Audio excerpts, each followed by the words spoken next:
and if you asked anyone to describe me, they'd probably say steady.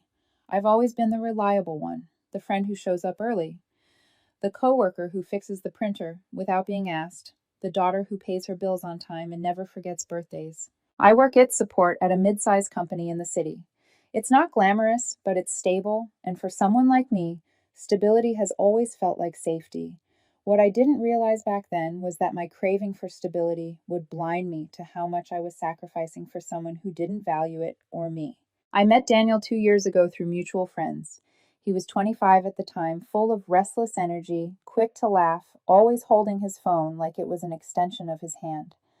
Daniel wasn't just living in the digital age, he was building a career out of it. He wanted to be a full-time influencer. Back then, he had maybe 50,000 followers on TikTok posting comedy skits and lifestyle clips. When he introduced himself, he grinned and said, "I'm going to be famous one day. You'll see." I should have heard the warning in his words, but all I saw was his ambition, the light in his eyes. It was intoxicating. I fell hard. From the start, our relationship tilted in his favor. Daniel was charming, yes, but also broke, bouncing between part-time jobs, scraping together enough to cover half the rent while he invested in content. I told myself I didn't mind. I made more money, and I believed in him. So I covered the gaps, the rent. He couldn't pay the groceries. He couldn't afford even the expensive camera and ring light he needed to take his videos to the next level. I paid for it all out of my savings. At night, after long shifts staring at code and troubleshooting servers, I would sit beside him on our worn-out couch, editing his videos while he scrolled endlessly for inspiration.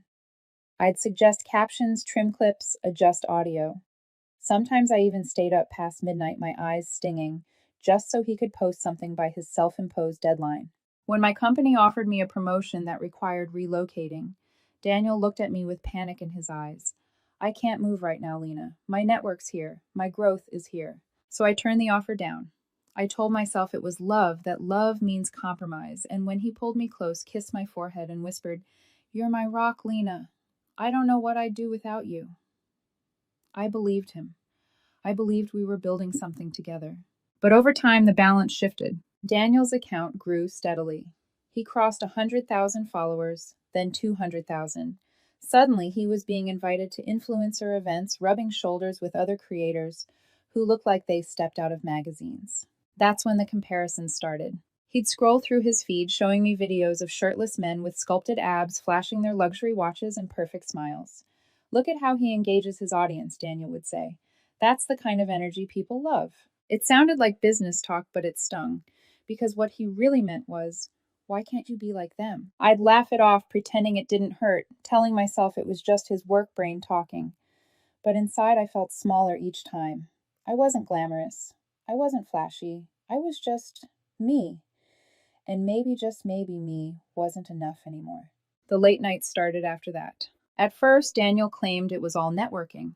He'd come home past midnight, smelling like expensive cologne that wasn't his eyes glassy from champagne. When I asked how it went, he'd say, "It's just business, babe. You wouldn't understand. It's all about engagement." But his posts started changing too. They were flirtier, more suggestive.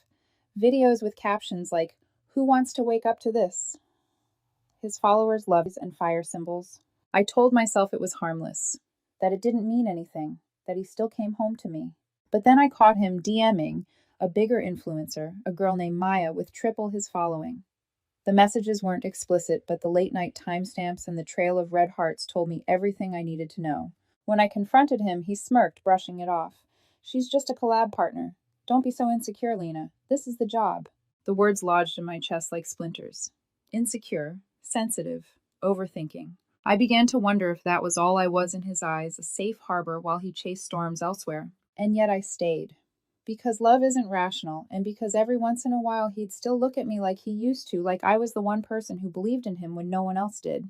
But late at night, lying awake while he typed furiously on his phone, I started asking myself questions I'd never dared to voice. What if all my sacrifices weren't building a future but feeding a machine that would eventually spit me out? What if Daniel didn't really need me at all except as the quiet background character in his highlight reel? The thought chilled me, but I pushed it down, convincing myself tomorrow would be better. It was laughing at some joke his followers had made. I caught a glimpse of his screen. The caption on one of his draft videos read, "Imagine waking up to this every day." The clip hadn't posted yet. It was of me sleeping. My stomach nodded, but I didn't say anything. I told myself it was harmless. Just a silly draft. Maybe he'd delete it. I couldn't have known that draft was the crack in the dam. The water hadn't rushed through yet, but it was coming.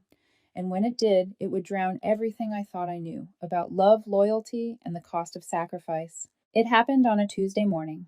I woke up to my phone buzzing uncontrollably, like it was trying to escape my nightstand. At first, I thought it was some system outage at work, a server going haywire, but when I reached for it, the notifications weren't from the office.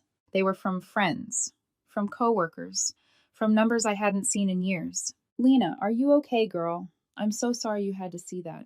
Is this real? He really did that. My chest tightened as I fumbled to open TikTok. I barely used the app, only followed Daniel to keep up with his content. But the moment I logged in, the truth stared me in the face. There it was, a video he'd posted the night before, already at 500,000 views. It was me, asleep on the couch, my hair wild, my mouth slightly open in the kind of way no one wants, immortalized on the internet. He'd added goofy filters, a cartoon drool effect sliding down my chin, clown music echoing in the background. The caption read, "Imagine waking up to this every day. Hashtag relationship goals. Hash real life.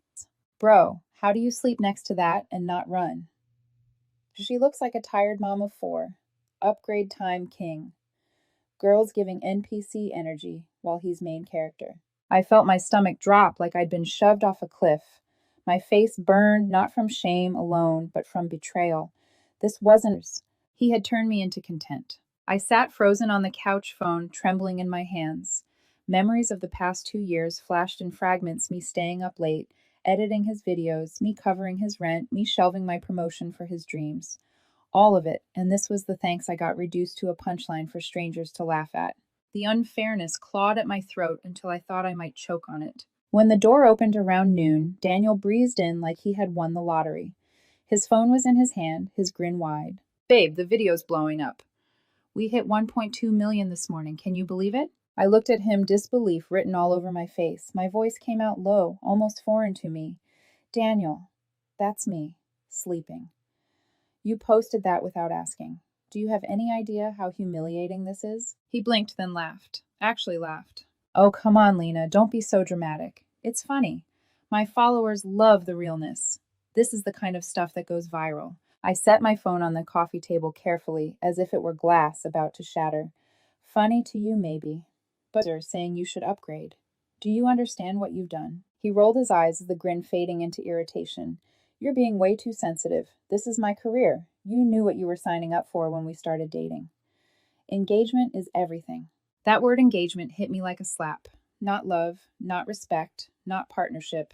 Engagement. I felt my chest tighten as the truth settled in. I wasn't his partner anymore. I was material. "What about respect?" I asked softly. "What about us? Doesn't that matter more than likes?" Daniel snorted, tossing his phone onto the couch. "You just don't get it. Jake thought it was genius. He said this kind of content gets collabs." My head snapped up. "Jake." He hesitated for half a second too long, then shrugged. "Yeah, we've been talking. He gets it. He understands the grind, unlike you." There it was, the confirmation of every late-night suspicion, every red heart in his DMs. My ears rang, my heart raced, but I didn't scream. I didn't throw things. I just sat there staring at him as the weight of 2 years pressed down on my shoulders. Daniel kept talking, his voice rising, hands gesturing like he was pitching a brand deal instead of justifying betrayal. "You're safe, Lena. Predictable. But I need someone who matches my energy. You. You drag it down. I need excitement, not routine." Each word was a nail sealing the coffin of what we once had. I swallowed hard, blinking back tears that threatened to betray me in front of him. The room felt smaller, the walls pressing in, his words echoing louder than they should. Safe, predictable, dragging him down. That was what I was to him now. Flashbacks rushed in uninvited. Daniel clinging to me in the early days, whispering, "You're my rock." His hand on mine when I bought him his first real camera, promising we were in this together. The nights I fell asleep, waiting for him to come home, telling myself it was worth it. And now this me reduced to a punchline while he confessed another woman matched his energy. I forced myself to breathe evenly, to keep my voice steady even as my insides twisted. "Daniel." I said each word deliberate, You just told the whole world I'm nothing but a joke, and now you're telling me I'm holding you back. Do you hear yourself? But he only smirked, leaning back, like he was already the star of some new storyline. You'll never understand this world, Lena. Maybe you're just not cut out for it. His words were meant to break me, but instead something inside me snapped into place. Not broken, clarified. I realized then that I didn't have to stay. I didn't have to keep being his editor, his sponsor, his safety net, his punchline. He thought he had the power because his video was going viral, but what he didn't understand was me. It was exposing him. I stood the air heavy with silence. He looked at me like he was waiting for me to yell, to cry, to beg him not to leave for Maya, but I didn't give him that satisfaction. I'm not cut out for your world, I said quietly, and thank God for that. Then I turned and walked into the bedroom, closing the door softly behind me. He didn't know it, but that was the first step toward the end. Because betrayal like his doesn't fade, it calcifies. And once it hardens, love has nowhere left to live. That night I didn't sleep. Daniel snored beside me. Oblivious, his phone still glowing faintly, I lay on my back, staring at the ceiling, listening to the hum of the old air conditioner. The anger had burned itself out hours earlier, leaving behind something colder, a kind of clarity I hadn't felt in years. I replayed his words again and again. Safe, predictable, holding him back. The man who once told me I was his rock had turned my loyalty into a punchline, my sacrifices into dead weight. And for the first time I wondered, had I mistaken his dependency for love? At dawn, I slipped out of bed quietly. The apartment was silent, except for the occasional buzz of his phone. I walked to the kitchen, poured myself a glass of water, and leaned against the counter, letting the weight of my decisions settle over me. I wasn't going to fight for him. I wasn't going to beg him to stay. Because if he could humiliate me for likes, compare me to strangers online, and talk about another woman as if she were an upgrade, then the version of Daniel I fell for no longer existed. He had already left me in every way that mattered. All that was left for me to do was make it official. I opened the closet and pulled out my old suitcase. The wheels squeaked as I dragged it across the hardwood floor. Every sound seemed louder than it should have been. The faint scrape of the zipper, the soft thump of folded clothes hitting the bottom of the bag. I moved slowly, deliberately, as if I had all the time in the world. Because this wasn't running away. This was reclaiming my dignity. I packed only what was mine. Clothes, my laptop, a box of keepsakes my grandmother had given me. I left behind the ring light, the tripods, the camera I'd bought with my savings. Those belonged to Daniel now. They could keep him company when the followers stopped cheering. Each item I placed in my bag felt like proof that I still existed outside of him. That Lena Torres wasn't just the background character in someone else's viral story. As I zipped the suitcase shut, I noticed my reflection in the bedroom mirror. My eyes were swollen from a night without sleep, but beneath the fatigue, I saw something sharper, stronger. Resolve. For months, I'd been gaslit into believing I was too sensitive, too insecure, too ordinary. But the woman staring back at me looked anything but weak. She looked done. Before leaving, I sat at the small desk in the corner of the room.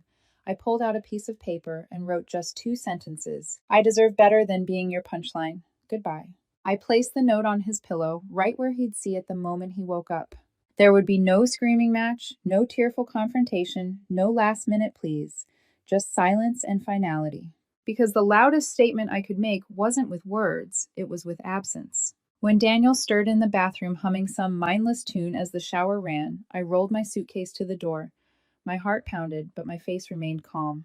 I took one last look at the apartment, the clutter of ring lights, the empty energy drink cans, the faint scent of cologne and ambition. It no longer felt like home. It felt like a stage set, one I'd been forced to play a supporting role on. I placed my hand on the doorknob, inhaled deeply, and walked out without a sound. The city air hit me like a baptism. Cool, sharp, almost cleansing.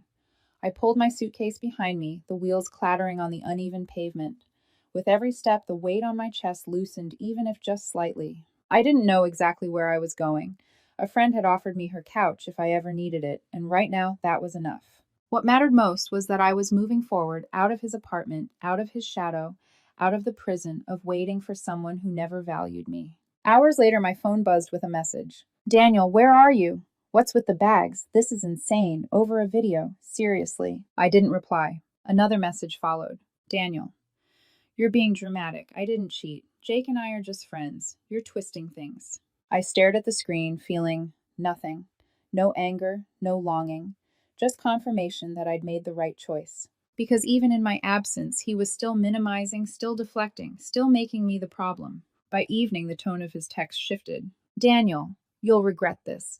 No one else is going to put up with your boring routine like I did. You're lucky I stayed as long as I did.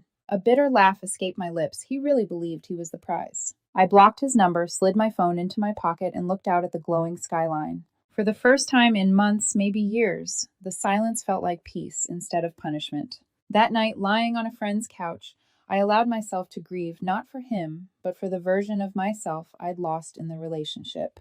The woman who thought love meant sacrifice, who believed stability meant silence, who confused loyalty with invisibility. I whispered to the dark room more to myself than anyone else, never again. Because betrayal has a way of reshaping you. It burns, it scars, but it also forges something new in its wake. And I could feel it already, the beginning of someone stronger, sharper, unwilling to settle for being anyone's content ever again. Daniel thought the story ended with his viral video, but he was wrong. That was only the beginning of my story. The first few weeks after I left were brutal. I had escaped the apartment, but I couldn't escape the humiliation overnight. My face, the one Daniel had mocked with drool filters and clown music, had already been etched into the internet. Even at work, I caught glimpses of coworkers' pitying glances. They never said anything outright, but the way conversations fell silent when I walked into the break room said enough. At night, on my friend Marisol's couch, I lay awake staring at the ceiling. My mind replaying his words, safe, predictable, dragging him down. The unfairness of it twisted in my gut. I had given up so much, my savings, my career advancement, my time, and he had discarded me for likes. But slowly the silence began to heal me. I found a small studio apartment on the other side of the city. It wasn't much, just one room with peeling paint and a kitchen sink that dripped no matter how tightly you turned the knob. But it was mine. No ring lights cluttering the space. No echoes of Daniel's voice rehearsing punchlines. Just quiet. Work became my anchor. With no late nights spent editing Daniel's videos, I had time to pour myself into projects. I took on extra assignments, polished my presentations, stayed late because I wanted to, not because I was waiting for someone to come home from a networking event. And in a twist of irony, the same week Daniel's video hit 5 million views, my boss called me into his office. Lena, he said, tapping a folder on his desk, you've really stepped up these past few months. We'd like to offer you a raise and more flexibility to work remotely. I smiled, not because of the money, though, that helped, but because it felt like the universe was whispering, see, you were holding yourself back too. I built small rituals that became lifelines. Morning gym sessions where I blasted podcasts about self-growth instead of Daniel's endless playlist of trending TikTok sounds. Long hikes on weekends, something I'd always wanted to do, but Daniel had once dismissed as boring nature stuff. I remembered the last time I'd tried to plan a hike with him. He bailed last minute for a spontaneous collab with Maya. I went alone that day, feeling the sting of being second choice. Now, hiking alone didn't feel like rejection. It felt like freedom. Meanwhile, karma had begun to creep into Daniel's world. I didn't go looking for updates. I had blocked him everywhere. But the internet has a way of delivering news whether you want it or not. Friends sent me screenshots. My phone buzzed with whispers. At first, his video brought him exactly what he wanted: attention. Brands reached out. His follower count climbed. But then the tide shifted. People began pointing out the cruelty. Why humiliate your girlfriend for clout? This is just bullying dressed up as content. Unfollow. Toxic energy. The hashtags started small. Hashtag respect your partner.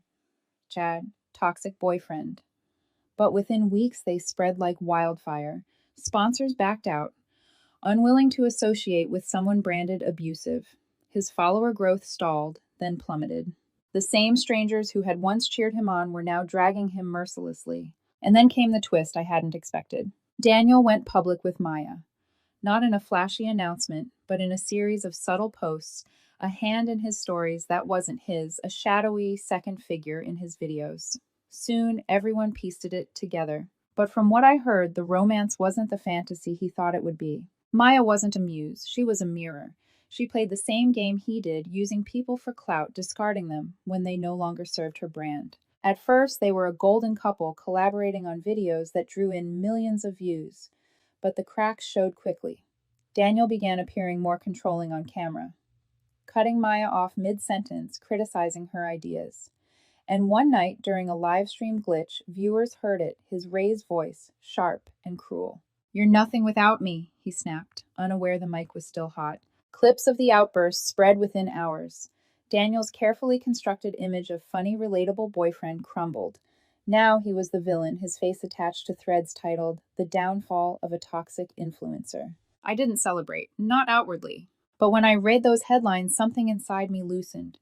It wasn't schadenfreude exactly, it was justice. The world finally saw what I had lived through. Months passed. I rebuilt piece by piece.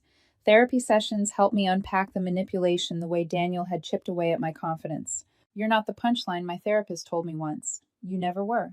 Those words stayed with me. One afternoon at a work conference, I met Ethan. He was in marketing, soft-spoken, steady, with a dry humor that caught me off guard. We struck up a conversation over burnt coffee and stale bagels, and before I knew it, we were talking like old friends. When I told him about my weekend hikes, he grinned. Finally, someone else who likes trees more than ring lights. It was simple, effortless. No flashy captions, no comparisons, just connection. A few weeks later, he said something that nearly broke me, not because it hurt, but because it healed. "You're steady in the best way, Lena." The words Daniel once weaponized against me, Ethan turned into a gift. And still Daniel's spiral continued. Mutual friends whispered that Maya had ditched him after his outburst went viral. Sponsors had dried up completely. He was posting desperate Q&As, begging followers for engagement, but the numbers kept dropping. His once polished image cracked further with each video, his hair unkempt, his jokes falling flat. I watched from a distance, not with glee, but with detachment. Because karma was already doing the work. One evening, hiking boots muddy and phone buzzing with Ethan's goodnight text, I realized something profound. For so long I had thought Daniel's betrayal defined me. That unravel while I quietly rebuilt, I finally saw the truth. The betrayal didn't define me. My response did. And I chose to rise. It started with a text. 2 months had passed since I left and I hadn't heard from Daniel. I'd blocked him, muted him, erased him from my feeds. But one night, just past midnight, my phone buzzed with a number I didn't recognize. "Daniel, hey Lena, I miss you. That video was dumb. I deleted it. Can we talk?" I stared at the screen, heart. Steady fingers unmoving. A year ago, those words would have gutted me.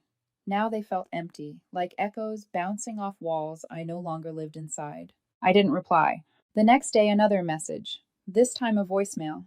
His voice was softer, cracked around the edges. "Babe, things with Maya fell apart. She was awful. Not like you. I see now how good we had it. Call me, please." I let the message play in silence, then hit delete. The trickle became a flood. Texts stacked one after another, his tone swinging wildly between remorse and desperation. "Daniel, I'm sorry. I was chasing the wrong things. You were always there for me. Daniel. Please, I need help. Rent's due. Sponsors bailed. You know how hard this is.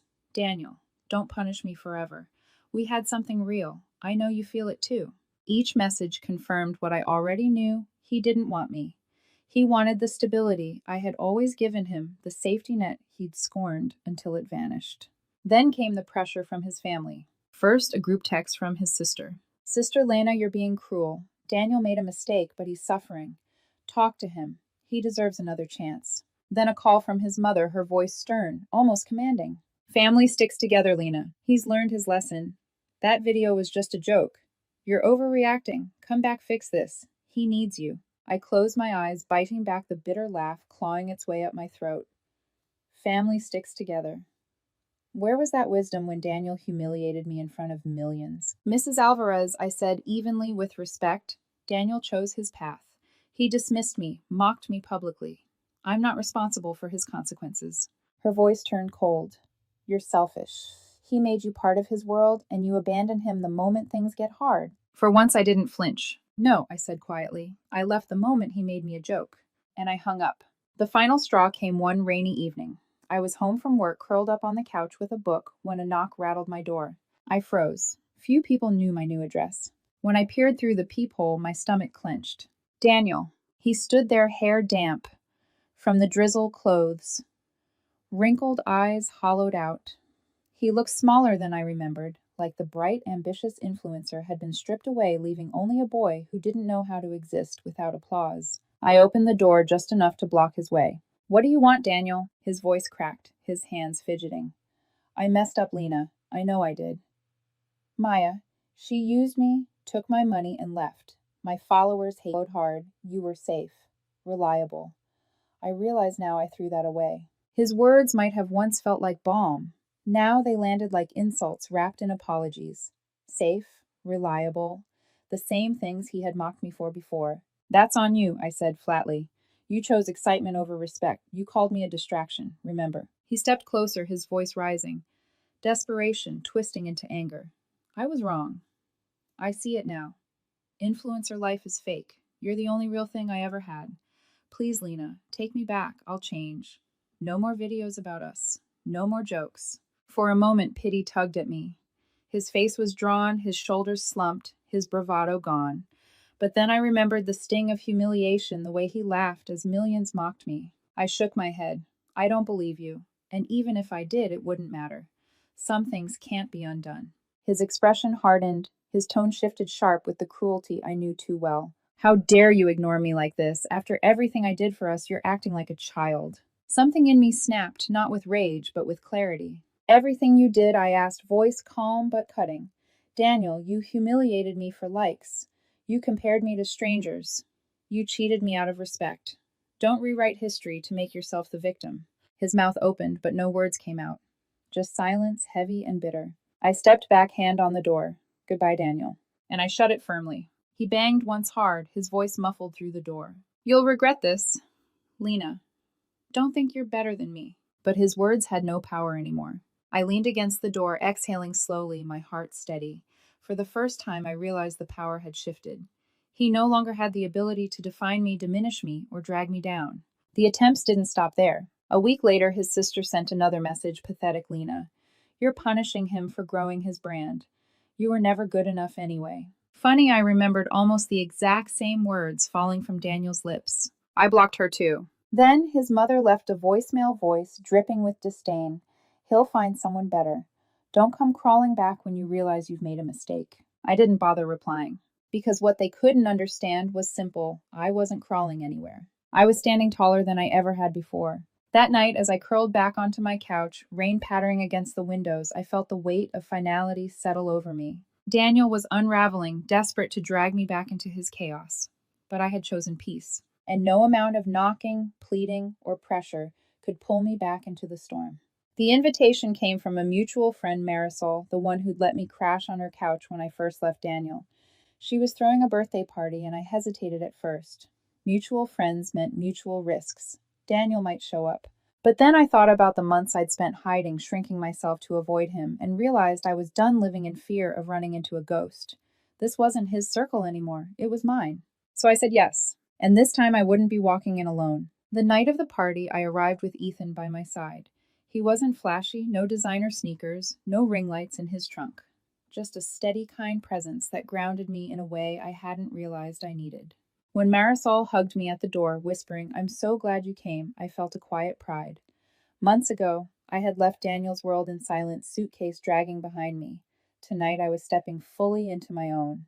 The room buzzed with laughter music and clinking glasses. People mingled in corners, catching up, sharing stories. I felt Ethan's hand find mine, a simple gesture, but it meant everything. For once, I wasn't bracing for humiliation. I was simply there. Of course, the peace didn't last. Halfway through the evening, the air shifted. Conversations dipped. Heads turned. And when I followed their gaze, I saw him. Daniel. He hadn't been invited of that, I was sure, but there he was, slipping in behind a group at the door, eyes scanning the crowd. He looked different. Smaller.